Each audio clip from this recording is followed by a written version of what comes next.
बड़ी खबर के साथ शुरुआत कर रहे हैं। कपिल शर्मा के कैफे में फिर से गोलीबारी की खबर आ रही है। फिर से गोलीबारी हुई है, रेस्टोरेंट पर फायरिंग हुई है। यह अभी पिछले महीने हुआ था। ये जो कैप्स कैफे है कनाडा में, इसमें अभी कुछ दिन पहले भी खबर आई थी। जो कैप्स कैफे कपिल शर्मा का जो रेस्टोरेंट है, ये वो तस्वीरें भी हैं, उस पर फायरिंग की खबर आई थी। अभी दोबारा से अभी ये खबर इस वक्त ही मुझे मिली है कुछ सेकंड्स पहले कि दोबारा से कपिल शर्मा के रेस्टोरेंट जो कि कनाडा में है, और अच्छा एक धमकी भी दी गई है कि अगली बार टारगेट जो है मुंबई में होगा। ये बहुत बड़ी खबर है।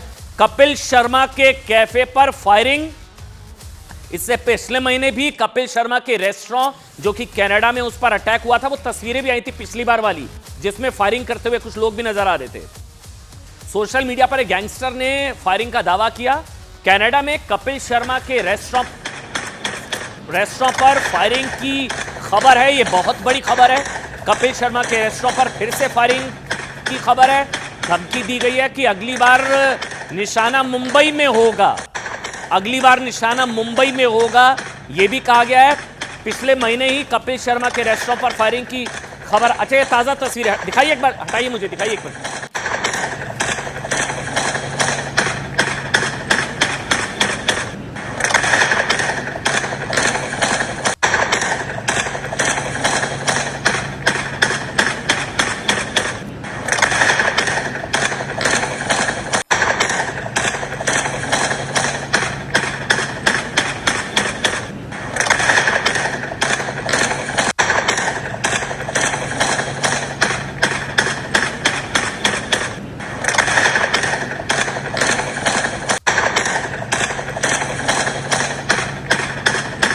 फायरिंग है ये। अगर आप 6 से 7 राउंड फायरिंग लग रही है ये। और इससे पहले भी ये तस्वीरें आई थी, इसी तरह की तस्वीरें थी। ये पहले भी इन्होंने फायरिंग की, वीडियो बनाया, जारी किया। कपिल शर्मा के रेस्टोरेंट पर फिर से फायरिंग हुई है। कपिल शर्मा और इनका रेस्टोरेंट कनाडा में है। धमकी दी गई है, किसी ने जिम्मेदारी भी ली है। गैंगस्टर ने सोशल मीडिया पर धमकी दी है कि अगला निशाना मुंबई में होगा। अभी कनाडा पर अटैक हुआ है। इससे पहले भी इस तरह का कुछ अटैक हुआ था। कनेक्शन लॉरेंस बिश्नोई कई तरह से निकल कर आया था। कुछ गैंगस्टर्स का कनेक्शन निकल कर आया था। और ये कनाडा में फिर से फायरिंग हुई है कपिल शर्मा के रेस्टोरेंट पर। पिछले महीने भी अटैक हुआ था, देखिए तस्वीरें आप।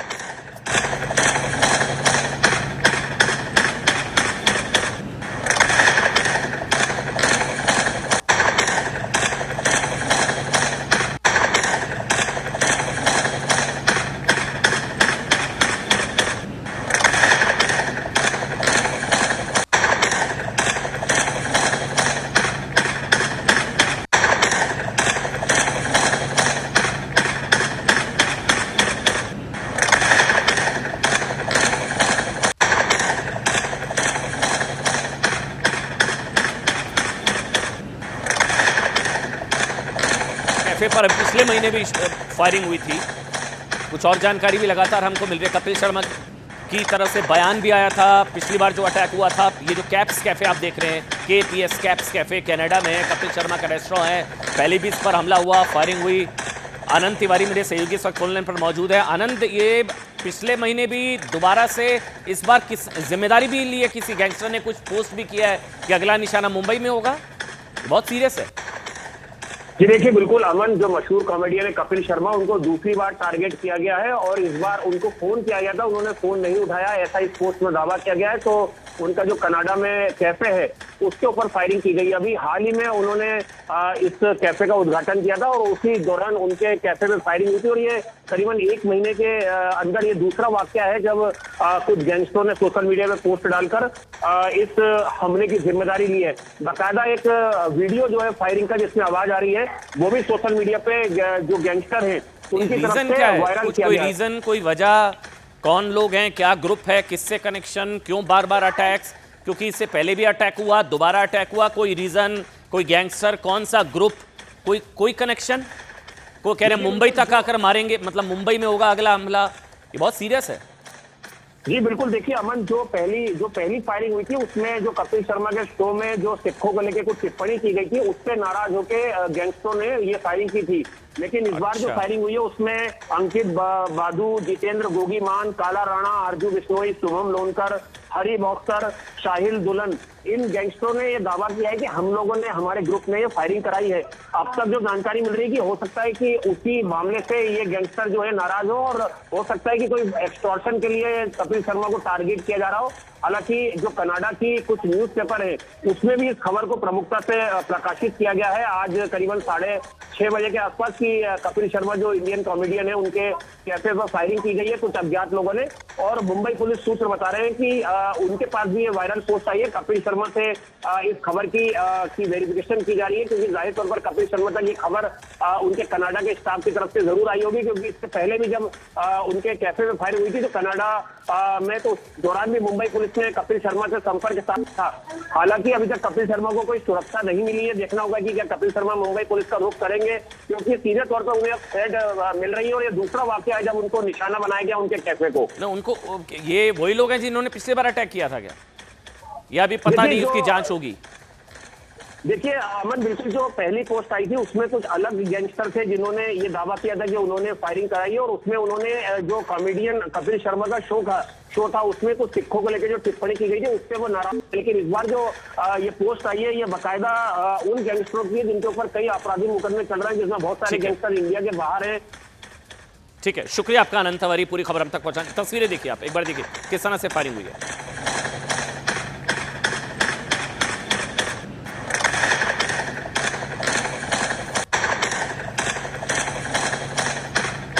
7 से आउट राउंड फायरिंग हुई है कपिल शर्मा के रेस्टोरेंट पर। इस खबर से जुड़ा कोई और अपडेट होगा हम आप तक पहुंचाएंगे। लेकिन अब बात करेंगे प्रधानमंत्री नरेंद्र मोदी ने ट्रंप को क्या जवाब दिया है, नाम नहीं लिया, क्या जवाब दिया और किस तरह से किसानों के हित को सर्वोपरि रखने की बात प्रधानमंत्री नरेंद्र मोदी ने किया। अब बात इसकी।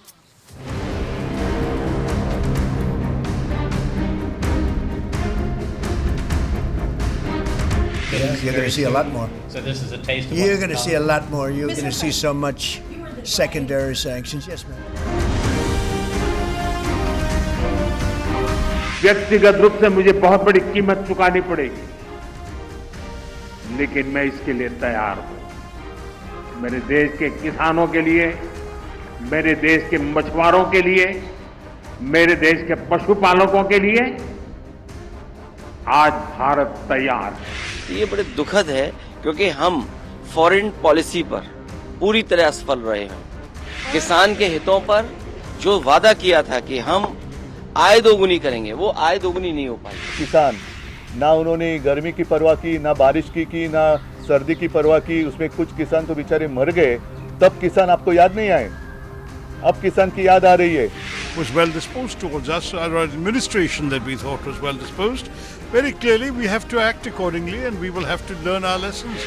हम सब देश के हित में साथ खड़े हैं, पर आप विश्व गुरु बनने के चक्कर में जो कुछ करते हैं उसमें देश को कीमत चुकानी पड़ती है। जो इससे प्रभावित देश हैं उनको इसके लिए कोई रणनीति बनानी पड़ेगी। प्रधानमंत्री जी ट्रंप के खिलाफ क्यों नहीं बोलते हैं? जवाब ट्रंप के खिलाफ देना चाहिए प्रधानमंत्री जी को। ये राहुल गांधी की जो मानसिकता एक्सपोज होती है और अमेरिका के खिलाफ पूरे देश में जो टैरिफ के खिलाफ एक माहौल है उसमें वो एक पंक्चर का काम कर रहे हैं और मुझे लगता है देशद्रोह है। कांग्रेस कह रही है देश को कीमत ना चुकानी पड़ती, या देश को कीमत चुकानी पड़ रही है। देश को कीमत चुकानी पड़ती अगर मोदी झुक जाते और ट्रंप की शर्तों पर डील हो जाती तो किसानों को, मछुआरों को, पशुपालकों को, देश के किसानों को, अन्नदाताओं को कीमत चुकानी पड़ती। लेकिन साहब मोदी किसानों के हित से किसी कीमत पर कोई समझौता नहीं करेंगे, किसी भी कीमत पर, चाहे मोदी को उसकी कितनी ही बड़ी व्यक्तिगत कीमत क्यों ना चुकानी पड़े। मोदी के लिए देश के अन्नदाताओं का हित सर्वोपरि है, सर्वोपरि। और दुनिया की कोई भी ताकत, आप प्रधानमंत्री नरेंद्र मोदी के शब्दों को सुनेंगे तो आप समझेंगे, दुनिया की कोई भी ताकत उन्हें इस कर्तव्य पथ से डिगा नहीं सकती है। साथ भारत के पीएम नरेंद्र मोदी की ऐसी दहाड़, आज ऐसी दहाड़ जिसने अमेरिका समेत पूरी दुनिया को एक सीधा सा, टका सा संदेश दिया ये नया भारत है जो दबाव में डेडलाइन वाली डील नहीं, दिल वाली डील करता है। डेडलाइन वाली डील नहीं होती। साहब, ट्रंप की टैरिफ वाली मनमानी पर मोदी को नीचा दिखाने के लिए क्या हो रहा था कई दिनों से? मोदी लाला कब दिखाएंगे, मोदी ट्रंप को कब बोलेंगे, कब जवाब देंगे, मोदी ट्रंप को कब करारा जवाब देंगे।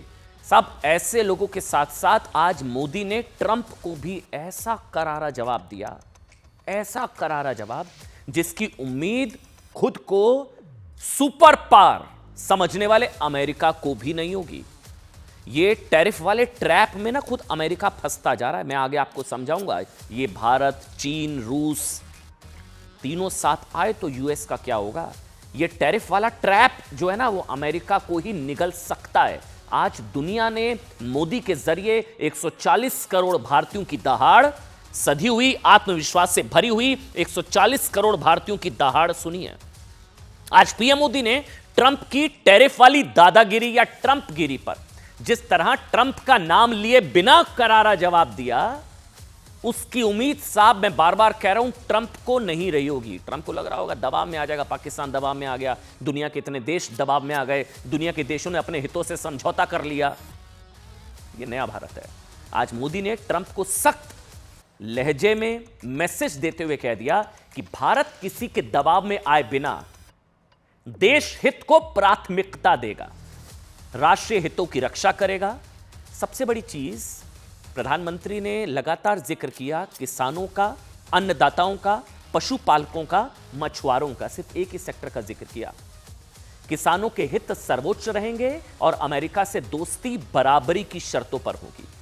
प्रधानमंत्री नरेंद्र मोदी ने आज क्या था, दिल्ली में स्वामीनाथन शताब्दी अंतर्राष्ट्रीय सम्मेलन के मंच में दुनिया को संबोधित करते हुए कहा कि हमारे लिए अपने किसानों का हित सबसे बड़ी प्राथमिकता है और भारत उसके लिए तैयार है। भारत अपने किसानों, पशुपालकों, मछुआरों के हितों के साथ कभी समझौता नहीं करेगा। अब जो लोग कह रहे हैं ना कि ये गलत हो रहा है, हो क्या रहा है, 50% टैरिफ, क्या करते मोदी? किसानों के हितों से समझौता कर लेते, देश के अन्नदाताओं के हितों से समझौता कर लेते। इस बयान का सीधा सा मतलब यह है कि मोदी ने अमेरिका के कृषि और डेयरी उत्पादों के लिए भारत के बाजार खोलने की मांग सीधे सीधे खारिज कर दी। ट्रंप बौखलाए, इतना ज्यादा, काफी पहले से वो बौखलाए हुए हैं कि मोदी के लिए राष्ट्रनीति पहले है, राजनीति बाद में।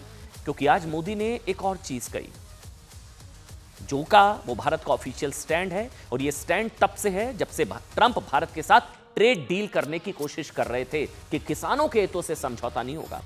लेकिन मोदी ने किसानों, पशुपालकों, मछुआरों के हितों को प्राथमिकता दी।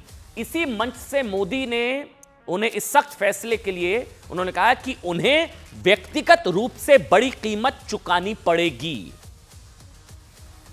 व्यक्तिगत रूप से बड़ी कीमत मतलब वो कह रहे हैं मैं अंजाम भुगत लूंगा, देश नहीं झुकने दूंगा। पीएम मोदी ने कहा कि मुझे व्यक्तिगत रूप से बड़ी कीमत चुकानी पड़ेगी, लेकिन देश से बड़ा कुछ नहीं है। उन्होंने कहा मैं इसके लिए तैयार हूं। मोदी ने ऐसा क्यों कहा कि मुझे इसकी व्यक्तिगत बड़ी कीमत चुकानी होगी, लेकिन किसानों के हित से मैं समझौता नहीं करूंगा? क्या मोदी ने बताया कि ट्रंप की बजाय किसानों के हित देखने की वजह से उन्हें राजनीतिक रूप से नुकसान उठाना पड़ सकता है? वैसे तो मोदी हमेशा परवाह नहीं करते, देश चाहे 370 का फैसला हो, चाहे ट्रिपल तलाक का फैसला हो, वो जानते हैं इसकी कीमत राजनीतिक चुकानी पड़ सकती है, चुकानी पड़ी प्रधानमंत्री नरेंद्र मोदी को। लेकिन देश से बड़ा कुछ नहीं है। पहले ऐसा करते हैं, वो बयान आपको सुनाते हैं टैरिफ पर मोदी और ट्रंप दोनों के बयान सुनिए, फिर हम आपको समझाएंगे जो मोदी ने ये कहा ना कि मुझे व्यक्तिगत कीमत चुकानी पड़े लेकिन फिर भी किसानों के हित से समझौता नहीं करूंगा, उसका मतलब मैं आगे आपको समझाऊंगा। पहले बयान सुनिए आप। भारत अपने किसानों के, पशुपालकों के और मछुआरे भाई बहनों के हितों के साथ कभी भी समझौता नहीं करेगा।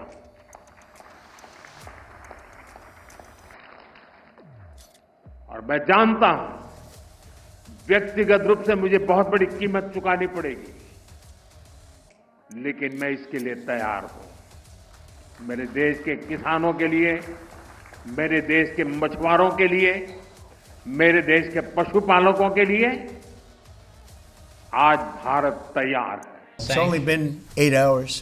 So let's see what happens over the next. Yeah, you're going to see a lot. प्रधानमंत्री नरेंद्र मोदी ने कहा कि वो जानते हैं उन्हें इसकी व्यक्तिगत कीमत चुकानी होगी, लेकिन वो किसानों के हित से समझौता नहीं कर सकते। अच्छा, आप एक बार को खुद कल्पना कीजिए ना, एक राजनेता या मोदी के लिए सबसे आसान रास्ता क्या था? वो अपनी सोचते ना, अपनी पर्सनल इमेज सोचते। अभी तो मौका मिल रहा है विपक्ष को, मतलब वो पाकिस्तान की तरह ट्रंप के टैरिफ टेरर से डर जाते, जैसा अब तक होता आ रहा था। यही आसान रास्ता था। अमेरिकी उत्पादों के लिए भारत के बाजार खोल देते। सबसे आसान रास्ता तो यही होता ना, इसमें तो कोई जोखिम भी नहीं होता, इसमें कोई राजनीतिक जोखिम तो नहीं होता, ना टैरिफ लगता, ना वो विपक्ष के निशाने पर होते, खोल देते। किसी के पास मोदी को कोसने का मौका ही नहीं होता। देश का नुकसान होता, किसानों का अहित होता, लेकिन मोदी को तो व्यक्तिगत खतरा नहीं होता ना। लेकिन इसके उलट क्या हुआ? मोदी ने देश के लिए एक तरीके से खुद को दांव पर लगा दिया। वो कह रहे हैं कि मुझे इसकी व्यक्तिगत कीमत चुकानी पड़ेगी, लेकिन किसानों के हित से समझौता नहीं करूंगा। ट्रंप के आगे सरेंडर करने से मना कर दिया, देश हित सर्वोपरि रखा। बेशक विपक्ष को मोदी को कोसने का मौका मिल गया, और आने वाले समय में वो कह रहे हैं कि उसकी व्यक्तिगत कीमत हो सकता है उनको चुकानी पड़े, जिसकी उन्हें शायद परवाह भी नहीं है, ये भी मानकर चलिए, क्योंकि इससे पहले भी कई राजनीतिक जोखिम वाले फैसले प्रधानमंत्री नरेंद्र मोदी उठा चुके हैं। लेकिन आप जानते हैं अमेरिका क्या चाहता था? अगर हो जाता, अमेरिका चाहता था कि वो ना भारत उसके डेयरी प्रोडक्ट्स जैसे दूध, पनीर, घी को भारत में इंपोर्ट की अनुमति दे दे। इससे किसका नुकसान होता? भारत के अन्नदाताओं का। सोच कर देखिए, अगर ऐसा होता ना तो भारत के किसानों को सालाना 1 लाख करोड़ से ज्यादा का नुकसान होता। यही नहीं, डेयरी क्षेत्र से जुड़े जो पशुपालक जिसका जिक्र प्रधानमंत्री ने किया, लोगों की आय और रोजगार प्रभावित होते। डेयरी क्षेत्र, अमेरिका चाहता था कि गेहूं, चावल, सोयाबीन, मक्का और फलों जैसे सेब, अंगूर आदि को भारत के बाजार में कम टैक्स पर बेचा जा सके। क्यों? हमारे किसानों ने क्या गुनाह किया है? ऐसा होता तो आज भारत में अमेरिकी किसानों का दबदबा हो जाता, और इसका असर किसानों की आय, अन्नदाताओं, खाद्य सुरक्षा पर पड़ता ना। अमेरिका अपने स्मॉल एंड मीडियम इंडस्ट्री के लिए भी भारत से टैक्स की राहत की मांग कर रहा था। अगर ऐसा हो जाता, मोदी झुक जाते, मोदी सरेंडर कर देते, तो भारत के एमएसएमई सेक्टर पर इसका कितना प्रतिकूल प्रभाव पड़ता। इससे टेक्सटाइल, फुटवेयर और लेदर सेक्टर बुरी तरह प्रभावित होते, रोजगार पर भी असर पड़ता। इस डील से कपड़ा, गहने, चमड़ा, प्लास्टिक इंडस्ट्री भी प्रभावित होती। अमेरिका की शर्तों को मानकर डील करने का बड़ा असर भारत के आर्थिक विकास पर भी पड़ता। इससे ना सिर्फ साफ समझिए भारत के एक्सपोर्ट पर नकारात्मक असर पड़ता। अभी वैसे मैं आपको एक फिगर देता हूं, अभी भारत के एक्सपोर्ट पर इस टैरिफ की वजह से 5% के आसपास का फर्क है। 95% अनटच्ड है भारत का एक्सपोर्ट। समझिएगा जो बता रहा हूं, ये टैरिफ 50% टैरिफ की वजह से इंडिया का जो एक्सपोर्ट है ओवरऑल वर्ल्ड में, उसका 95% अनटच्ड है। सिर्फ 4-5% के आसपास पर असर पड़ा है। लेकिन भारत के निर्यात पर नकारात्मक असर पड़ता अगर ये हो जाता। जीडीपी वृद्धि दर बताया गया साहब कि 0.5% तक भी कम हो सकती थी ये बात। अच्छा, एक काम करते हैं ना, हम बोले, नेता बोले, छोड़ दीजिए। लोगों को लगेगा साहब कि प्रधानमंत्री नरेंद्र मोदी अपनी छवि चमकाने के लिए सब कह रहे हैं। किसान भाई की बात सुना देते हैं ना। एक किसान भाई की बात को सुनना चाहिए, और शायद उनको सुनकर इस बेहतर तरीके से समझ सकते हैं कि पीएम ने कैसे किसान हित में अपने आप को एक तरीके से दांव पर लगा दिया। सुनिए।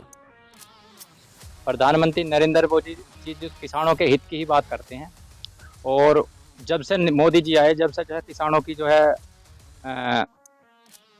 आर्थिक दशा भी सुधरी है और देश भी जो है मजबूत हुआ है। तो हम लोग इसका जो है सम्मान करते हैं कि मोदी जी के बयान का सम्मान करते हैं, और ऐसे आशा करते हैं कि भविष्य में मोदी जी निडरता से किसानों के हित में ऐसे फैसले ले जा। मोदी जी ने कहा है, बहुत अच्छी बात कही है उन्होंने, कि हम अपने किसानों के साथ खड़े हैं, और जैसा कैसा भी होगा उनका साथ देंगे। और जो फसलों के बारे में जो भी है, उन्होंने रेट भी बढ़ाया है और बहुत अच्छा काम कर रहे हैं, और जो भी है बढ़िया ही करेंगे। आगे आने वाले टाइम में भी अच्छा ही करेंगे वो। आप सोचकर देखिए, जो किसानों में हल चलाने वाला, जो हमारा किसान भाई है, खेतों में हल चलाने वाला, उसको ये बात समझ में आ रही है। लेकिन नेताओं को पॉलिटिक्स सूट कर रही है, उनको समझ नहीं आ रहा। आज भी विपक्ष इसके लिए मोदी को जिम्मेदार, ट्रंप नहीं मोदी जिम्मेदार। कांग्रेस के नेता प्रमोद तिवारी ने कहा साहब कि नरेंद्र मोदी को इंदिरा गांधी की समाधि पर जाना चाहिए और उनसे हाथ जोड़कर शक्ति मांगनी चाहिए। अखिलेश यादव ने कहा कि भारत की विदेशी नीति फेल हो चुकी है। ये लोग चाहते थे क्या मोदी झुक जाए, मोदी किसानों के से समझौता कर ले। बहरहाल छोड़िए। तेजस्वी यादव ने कहा कि पीएम मोदी कमजोर नेता है, ट्रंप जैसे नचा रहे हैं, मोदी वैसे नाच रहे हैं। कांग्रेस नेता इमरान मसूद ने क्या कहा कि देश की इकोनॉमी में बदलाव की जरूरत है। उद्धव ठाकरे ने कहा कि देश को एक मजबूत सरकार की जरूरत है। सभी नेताओं के बयान एक एक करके सुनिए और खुद तय करिए कौन सही कौन गलत। सुनिए। आप जाइए इंदिरा जी की समाधि पर, वहां खड़े हो जाइए और एक सांस लीजिए बड़ी सी। इंदिरा जी की समाधि पर हाथ जोड़कर आप उनसे शक्ति मांगिए और शक्ति मांगकर आप भारत के हितों पे मजबूती से खड़े हो जाइए। मुझे पूरा भरोसा है कि इंदिरा जी ने जिस तरह निक्सन को, तत्कालीन राष्ट्रपति, और किसंगर को ठिकाने लगाया था ना, उनकी बातों का जवाब दिया था, आप में भी साहस आ जाएगा कि आप ट्रंप की बातों का जवाब दे सकें। जो लोग ये दावा करते थे कि दुनिया में सबसे मजबूत रिश्ते हैं, कोई देश ऐसा नहीं छूटा होगा जहां पर भारत को सम्मान न मिला हो, उसके बाद आज ये कहना पड़ रहा हो सरकार को, तो ये बड़े दुखद है। क्योंकि हम फॉरेन पॉलिसी पर पूरी तरह असफल रहे हैं। किसान के हितों पर जो वादा किया था कि हम आय दोगुनी करेंगे, वो आय दोगुनी नहीं हो पाई है। पूरी प्रक्रिया आप लोग देख ही रहे हैं कि किस प्रकार से सरकार जो है देश में चल रही है। 50% जो है टैरिफ जो है ट्रंप ने लगा दी। 28 बार जो है ट्रंप ने कहा सीज फायर उन्होंने कराया है। प्रधानमंत्री ने अब तक चुप्पी नहीं तोड़ी है।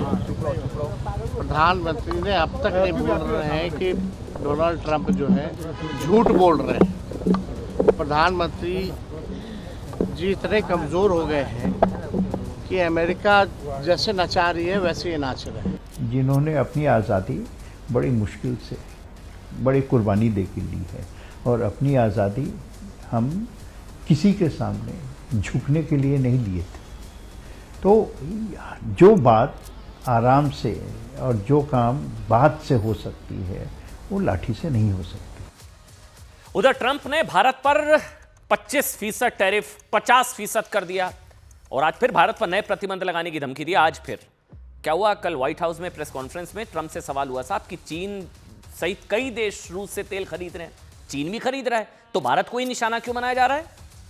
तो ट्रंप ने कहा कि अभी तो 8 घंटे हुए हैं, देखते रहिए आगे क्या होता है। फिर से धमकी दे रहे हैं ट्रंप, आपको और भी बहुत कुछ देखने को मिलेगा, कई अतिरिक्त प्रतिबंध देखने को मिल सकते हैं। ट्रंप धमका रहे हैं। लेकिन अब इस खबर का एक दूसरा पहलू बहुत ध्यान से समझिएगा जो अब बता रहा हूं। आज चीन ने भारत पर टैरिफ लगाने के फैसले का विरोध करते हुए इसे टैरिफ का दुरुपयोग बता दिया है। चीन ने अमेरिका के टैरिफ लगाने को इसका टैरिफ का दुरुपयोग बताया है। चीन ने, अमेरिकी राष्ट्रपति इस समय रूस, भारत और चीन पर एक साथ हमलावर हैं। अमेरिका के निशाने पर रूस, चीन, भारत तीनों। अब हर किसी के मन में यह सवाल है कि क्या ये तीनों देश मिलकर अमेरिका की दादागिरी खत्म कर सकते हैं? लेकिन पहले ट्रंप को और भारत में ट्रंप के राजनीतिक शुभचिंतकों को परेशान करने वाली खबर मैं जल्दी से आपको बताता हूं, अच्छा लगेगा आपको। पुतिन अगले महीने सितंबर में भारत आ सकते हैं। जो कहा जा रहा है ना, रूस, चीन और भारत, पुतिन अगले महीने भारत आ सकते हैं, जिसको लेकर अजीत डोवल ने खुशी जाहिर की। पुतिन आ रहे हैं भारत, मोदी जा रहे हैं चीन। समझिए, पीएम मोदी शांघाई एससीओ की बैठक के लिए चीन जा सकते हैं, बल्कि जा रहे हैं। 31 अगस्त और 1 सितंबर को चीन के तियानजिन शहर में होने वाली इस बैठक में पीएम मोदी, चीन, रूस और भारत। पुतिन भारत आ रहे हैं, मोदी चीन जा रहे हैं। साहब, मुलाकात जो है वो शी जिनपिंग से भी हो सकती है। अब वो सवाल कि क्या ये तीनों देश मिलकर अमेरिका की दादागिरी या कहिए डॉलरगिरी खत्म कर सकते हैं? बहुत ध्यान से समझिएगा। 1 महीना पहले ही ब्राजील के रियो डी जेनेरियो में बैठक हुई थी। इस बैठक से चिढ़े ट्रंप ने कहा था कि अगर डॉलर को कमजोर करने की कोशिश हुई, डॉलर को, तो वो ब्रिक्स देशों पर 100% टैरिफ लगा देंगे। ट्रंप को डॉलर की दादागिरी खत्म होने का डर इसलिए भी है क्योंकि भारत रूस आपसी व्यापारिक लेन देन रुपए और डॉलर में कर रहे हैं। चीन ने अपने ज्यादातर साझेदारों से स्थानीय मुद्रा युआन में कारोबार बढ़ाना शुरू कर दिया है। रूस ने भी यूक्रेन युद्ध के बाद डॉलर में लेन देन बहुत कम कर दिया है। डॉलर कम रूस ने कर दिया। यही चीन की तरफ से युआन में जो है सारी कारोबार किया जा रहा है, ज्यादातर रूबल में कारोबार हो रहा है। ट्रंप की बौखलाहट की वजह यह कि भारत और चीन दुनिया के दो सबसे ज्यादा जनसंख्या और उपभोक्ता वाले देश हैं। कंजम्पशन सबसे ज्यादा है। चीन दुनिया की फैक्ट्री है, सबसे बड़ी फैक्ट्री, और भारत दुनिया की फैक्ट्री, सबसे बड़ी फैक्ट्री बनने की राह पर है। इसलिए अगर रूस के साथ मिलकर भारत और चीन, रूस के साथ मिलकर चीन भारत स्थानीय मुद्रा में लेन देन करते हैं, डॉलर में नहीं, तो डॉलर की ताकत को बड़ी चुनौती मिल सकती है। ट्रंप इसलिए भी तमतमाए हुए हैं क्योंकि ब्रिक्स संगठन में शामिल ब्राजील ने भी ट्रंप को उनकी जगह दिखा दी है। आप जानते हैं ब्राजील के राष्ट्रपति ने क्या कहा? वो टैरिफ के मुद्दे पर ट्रंप को नहीं, मोदी को फोन करेंगे। इस झटके से ट्रंप उबर भी नहीं पाए थे। अब एनएसए अजीत डोवल ने साहब क्या कहा है कि रूस के राष्ट्रपति पुतिन भारत आ रहे हैं, यानी कि ट्रंप को लग रहा है कि अब डॉलर के खिलाफ आर पार की जंग छिड़ने वाली है। और एनएसए अजीत डोवल का जो स्टेटमेंट आया पुतिन को लेकर, वो भी सुनना चाहिए। We have got a very special relationship, a long relationship, and we highly value our strategic partnership. We have had high-level engagements, and these relationships, these high-level engagements have contributed very substantially. We are very excited and delighted to learn about the visit of His Excellency the President of Russia, President Putin, to India. I think that the dates are almost finalized now. I'm not going to call Trump about trade because he doesn't want to talk, but you can be sure, I'm going to call Trump to invite him to come to the COP because I want to know what he thinks about the climate issue. I'll be kind enough to call. लेकिन किस तरह से Trump इस tariff के trap में फंस रहे हैं वो समझिए। ट्रंप की चिंता बढ़ाने वाली खबर यह है कि दुनिया में भारत, चीन, रूस ही तीन ऐसे प्रभावशाली, शक्तिशाली देश हैं जिन्होंने ट्रंप की टैरिफ दादागिरी के आगे सरेंडर नहीं किया। भारत ने नहीं किया, रूस ने नहीं किया, चीन ने नहीं किया। पुतिन भारत आ रहे हैं, मोदी चीन जा रहे हैं। भारत, रूस, चीन अगर मिल गए तीनों, तो ट्रंप की डॉलरगिरी पर खतरा हो सकता है। बल्कि इन तीनों ने आगे बढ़कर करारा जवाब दिया। चीन ने भी, भारत ने भी और रूस ने भी। तीनों ही देश अमेरिका के खिलाफ फ्रंट फुट पर खेल रहे हैं। तीनों ही देश डॉलर की दादागिरी के खिलाफ हैं। रुपया, युआन और रूबल में व्यापार को प्रमोट कर रहे हैं, और यही बात अमेरिका को सबसे बड़े खतरे की तरह लगती है। ट्रंप ने भारत पर 50% टैरिफ तो थोप दिया, लेकिन साहब इससे ज्यादा नुकसान भारत की बजाय जानते हैं अमेरिका को हो रहा है। यह आप अर्थव्यवस्था के लाइव इंडिकेटर होता है ना, शेयर बाजार से समझ सकते हैं।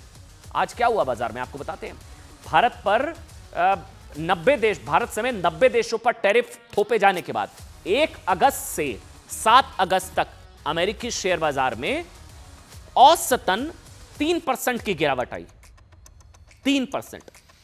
भारतीय शेयर बाजार में 1% से भी कम की गिरावट।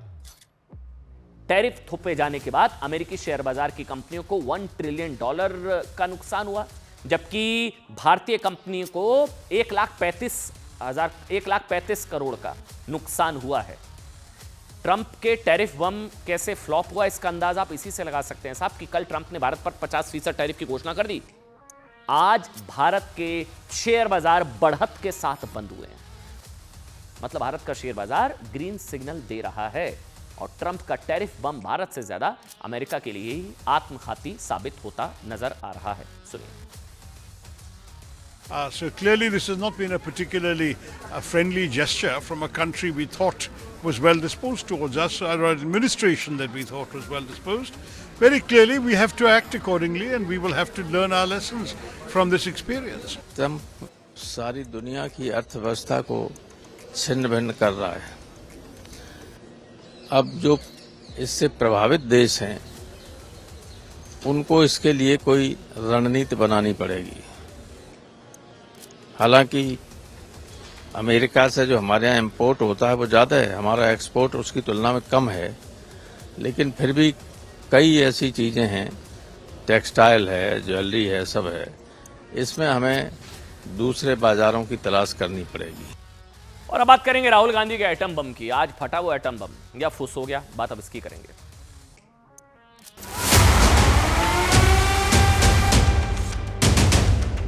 और इलेक्शन कमीशन देश में पूरे एविडेंस को डिस्ट्रॉय करने की सोच रहा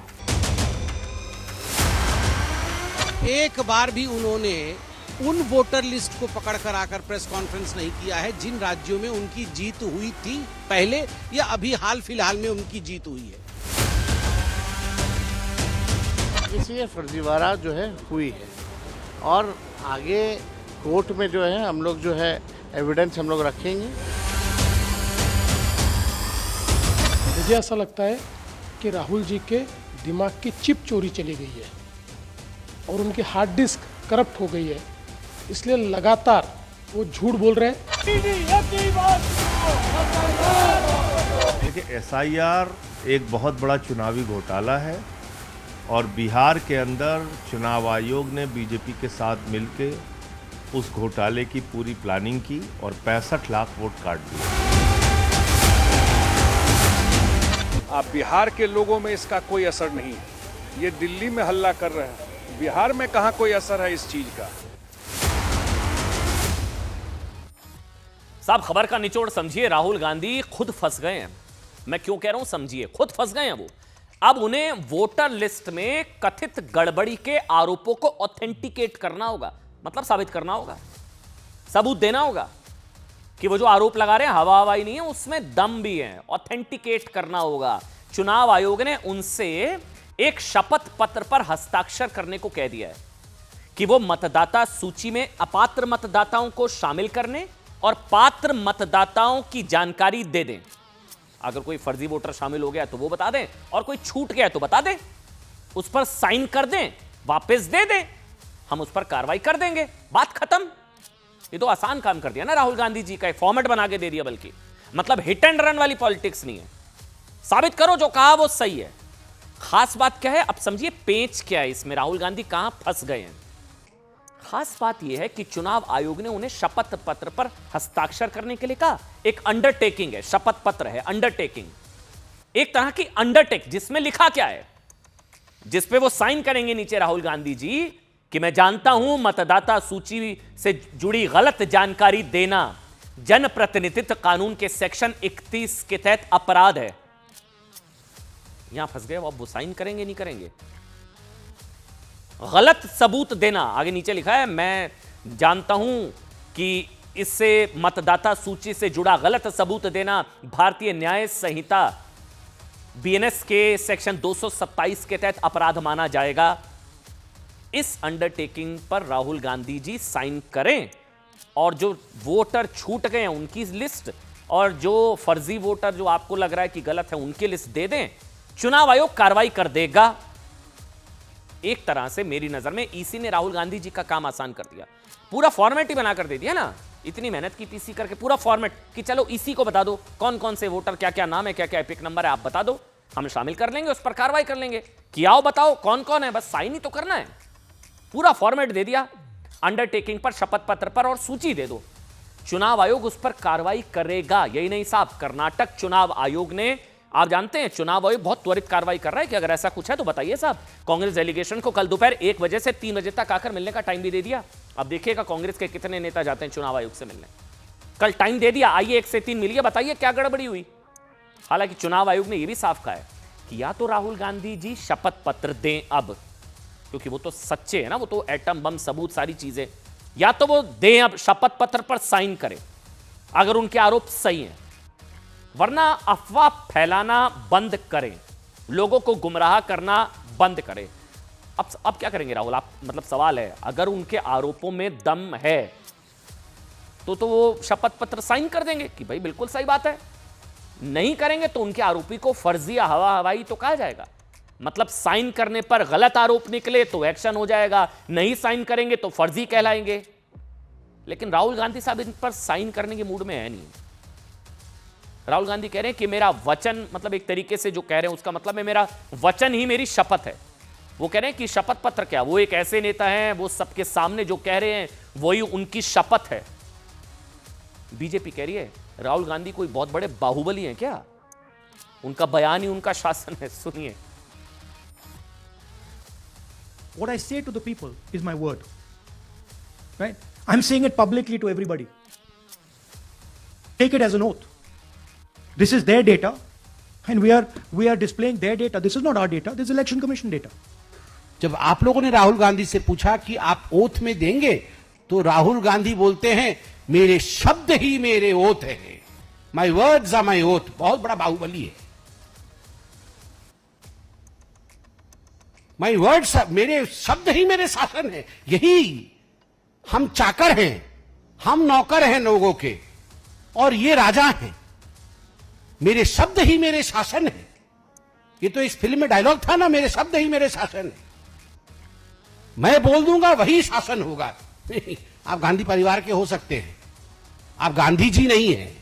लेकिन साहब राहुल गांधी जी, अगर आप सच्चे हैं तो साइन कर दीजिए, आपका तो काम आसान कर दिया चुनाव आयोग ने। एटम बम फोड़ने वाले थे ना राहुल गांधी जी, उन्होंने कहा था कि वो एटम बम जब फटेगा तो चुनाव आयोग हिंदुस्तान में कहीं नजर नहीं आएगा। चुनाव चोरी के 100% सबूत। आज देश को इंतजार था, हर कोई जानने को उत्सुक था कि राहुल गांधी के पास ऐसा क्या सबूत है जो एटम बम जैसा खतरनाक है, जिसके बाद चुनाव आयोग कहीं नजर नहीं आएगा। आज खबर आई कि इंतजार खत्म होने जा रहा है दोपहर 1:30 बजे। अभी से 7 घंटे पहले खबर आई कि अब 1:30 बजे इंतजार खत्म होगा। करीब 1:30 बजे राहुल गांधी जी वो एटम बम के साथ हाजिर होने जा रहे हैं, पूरी तैयारी के साथ प्रेस कॉन्फ्रेंस करने आए। वीडियो वॉल से लेकर कागज का एक बड़ा सा पुलिंदा उनके हाथों में था। प्रेस कॉन्फ्रेंस शुरू हुई, राहुल गांधी ने चुनाव आयोग के खिलाफ आरोपों की बौछार शुरू कर दी। वही आरोप जो राहुल गांधी पहले से लगाते आ रहे थे, मतलब चुनाव आयोग ने वोटों की चोरी की, लोकसभा चुनाव में बड़े पैमाने पर धांधली हुई, महाराष्ट्र चुनाव से पहले चुनाव आयोग ने नकली वोटर जोड़े, कर्नाटक में लोकसभा चुनाव में फर्जी वोटिंग हुई, वगैरह वगैरह, वही सब पुरानी बात। इस दौरान राहुल गांधी ने एक और पुरानी बात दोहराई, फिर से धमका दिया चुनाव आयोग को। 45 मिनट से ज्यादा देर तक राहुल गांधी जी की प्रेस कॉन्फ्रेंस हुई, कागज दिखाए गए, बताया गया कि एक घर में इतने फर्जी वोटर हैं, ये है वो है, ये सारी इस तरह से दिखाया उन्होंने। वीडियो वॉल पर कुछ आंकड़े दिखाए। प्रेस कॉन्फ्रेंस खत्म हो गई। चुनाव आयोग ने कहा आइए बता दीजिए, साइन कर दीजिए, बात खत्म, हम कार्रवाई करते हैं। लेकिन अगर सबूत फर्जी निकले तो बीएनएस की धारा है, और अगर आरोप फर्जी निकले या गलत जानकारी दी तो जनप्रतिनिधित्व कानून के तहत भी धारा है, सेक्शन है। अब राहुल गांधी साइन करेंगे नहीं करेंगे हमें नहीं पता। वैसे तो वो कह रहे हैं मेरा वचन ही मेरी शपथ है, मतलब जो मैंने कह दिया वो बात खत्म। लेकिन आज हुआ क्या, वो प्रेस कॉन्फ्रेंस का हिस्सा आपको दिखाते हैं। इनकी स्केल समझिए। एक असेंबली में तकरीबन 12 से 15% वोट इन्होंने मैन्युफैक्चर कर दिया। तो अगर चुनाव में 2-3%, 4% की मार्जिन चल रही है तो वो तो गया, राइट। और हमने ऐसा पैटर्न आइडेंटिफाई किया है देश में, जहां पे एक सीट पे धड़ाके से बीजेपी स्वीप करती है, या 2 सीटों पे धड़ाके से स्वीप करती है। बाकी सीट में नेचुरल कंपटीशन चल रहा है, और फिर सडनली एक सीट में जैसे यहां हुआ स्वीप हो जाती है और पूरा चुनाव चला जाता है। न महाराष्ट्र में वोटों की चोरी हुई है, न देश में कई वोटों की चोरी हुई है। मुझे ऐसा लगता है कि राहुल जी के दिमाग की चिप चोरी चली गई है और उनकी हार्ड डिस्क करप्ट हो गई है। इसलिए लगातार वो झूठ बोल रहे हैं, गलत बयानबाजी कर रहे हैं और जनता का मैंडेट चोरी कर रहे हैं, लोकतंत्र को चोरी कर रहे हैं, लोकतंत्र ने दिया हुआ फैसला चोरी कर रहे हैं। Because if they don't, there are going to be consequences. There are going to be consequences for every single polling officer who's doing this. Doesn't matter how senior you are, how junior you are. One day, the opposition is going to come to power, and then you see what we do to you. Because you are attacking the foundation of what our freedom fathers built. And we're not going to allow you to attack the foundation of what they built. जिस प्रकार road rage का हम case देखते हैं, राहुल गांधी जी का ये election raise है। उधर उत्तराखंड के अर्शियल में त्रासदी के तीसरे दिन भी रेस्क्यू ऑपरेशन युद्ध स्तर पर जारी है। अलग अलग तस्वीरें। इस ऑपरेशन में सेना, NDRF, SDRF, ITBP, Uttarakhand police और पीडब्ल्यूडी के कर्मचारियों के अलावा खुद पुष्कर सिंह धामी मुख्यमंत्री ग्राउंड जीरो पर लगातार आज भी डटे रहे। हालात की समीक्षा कर लगातार वो कर रहे हैं। कल हादसे के 24 घंटे के अंदर धराली गांव पहुंचने वाले सीएम धामी ने आज भी अलग अलग जगहों पर पहुंचकर प्रभावित लोगों से मुलाकात की। इस दौरान अस्पताल में भर्ती घायलों का भी हालचाल जाना। रेस्क्यू टीम में लगे लोगों से भी लगातार वो संपर्क में हैं, बैठ के कर रहे हैं ताकि लोगों को तुरंत राहत पहुंचाई जा सके।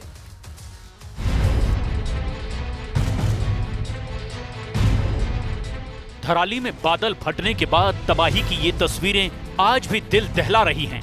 सब कुछ बहा ले जाने को आमादा इस बाढ़ ने अपने भीतर सब कुछ समा लिया और बाद में जो बचा वो सिर्फ मलबा ही मलबा रहा। जो जहां था वहीं फंस गया, तो कोई बह करके दूर पहुंचा और वहां जाकर फंस गया और करीब 2 दिनों तक ऐसे ही फंसा रहा। लेकिन आज मौसम के बदलाव में सूरज की किरणें कई लोगों की उम्मीद की किरण बनी हैं, जिनको सुरक्षित बाहर निकाला गया। मौसम के ठीक होते ही एक तरफ रेस्क्यू में जुटी टीमों ने मोर्चा संभाला, तो दूसरी तरफ मुख्यमंत्री धामी ने मोर्चा संभाला। फंसे लोगों को अलग अलग जगहों से रेस्क्यू करके निकाला गया और मुख्यमंत्री एक एक स्पॉट पर पहुंचकर लोगों को भरोसा दे रहे हैं, उनका हालचाल पूछ रहे हैं। कभी अस्पताल पहुंचकर घायलों के घाव पर भावनाओं का मरहम लगा रहे हैं, तो कभी खुद ही बस में पहुंचकर अलग अलग राज्यों के श्रद्धालुओं का हालचाल पूछकर उनकी सकुशल घर वापसी का भरोसा दे रहे हैं। अपना ध्यान रखिए आप लोग, बच्चों का ध्यान रखिए। बाकी देखते हैं लाइट वगैरह, बिजली वहाँ भी नहीं आ रही होगी। सब लोग साथ में ही हैं? हाँ जी। कहाँ से हैं? मैं सर मुखवा से। मुखवा से। Thank you sir. आप जब आए तो उसके बाद से सारा बन गया। चलो आने के जाने का क्रम सब हो गया। हाँ जी, बहुत बड़ी बात है। निकाल लेंगे अभी सब लोग। मुख्यमंत्री धामी उन लोगों से भी लगातार मुलाकात कर रहे हैं जिनके अपनों की या तो यहाँ अभी तक कोई खोज खबर नहीं है या अब भी कहीं फंसे हुए हैं। उन लोगों के दर्द में शामिल सीएम उम्मीद देते हैं कि जल्द सब ठीक हो जाएगा। तो कल तक सभी लोगों को हम लोग वहाँ से निकाल लेंगे। उसके बाद पुनर्वास की प्रक्रिया है, अन्य प्रक्रियाएं हैं।